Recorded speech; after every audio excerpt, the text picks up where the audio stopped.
আসসালামু আলাইকুম। আশা করি সবাই ভালো আছেন।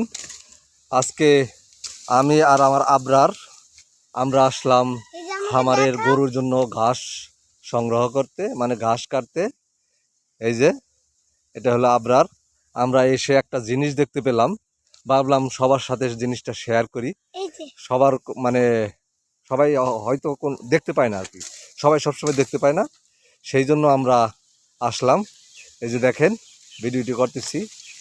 দেখেন কি সুন্দরভাবে এই জঙ্গলের ভিতর একটা শিয়াল কীভাবে গর্ত খুঁড়ছে, দেখতে পাচ্ছেন? দেখেন গর্তটা আমরা দেখানোর চেষ্টা করি। দেখি দেখি দেখি দেখি, চলো চলো চলো। আবার কিছু বের হয়ে দৌড় দিবে, কামড় দিয়ে দিবে। দেখেন অনেক ভিতরে চলে গেছে, ভিতরে কি আছে দেখা যাচ্ছে না, অনেক ভিতরে চলে গেছে, দেখতে পাচ্ছেন?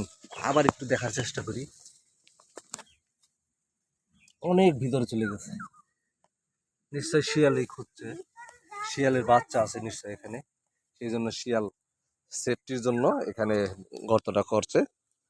যাক, আপনাদের দেখালাম। ভিডিও যদি ভালো লাগে সবাই শেয়ার দিবেন, আর যারা যারা এরকম গর্ত দেখছেন কমেন্টস করবেন। আসসালামু আলাইকুম, আল্লাহ হাফেজ।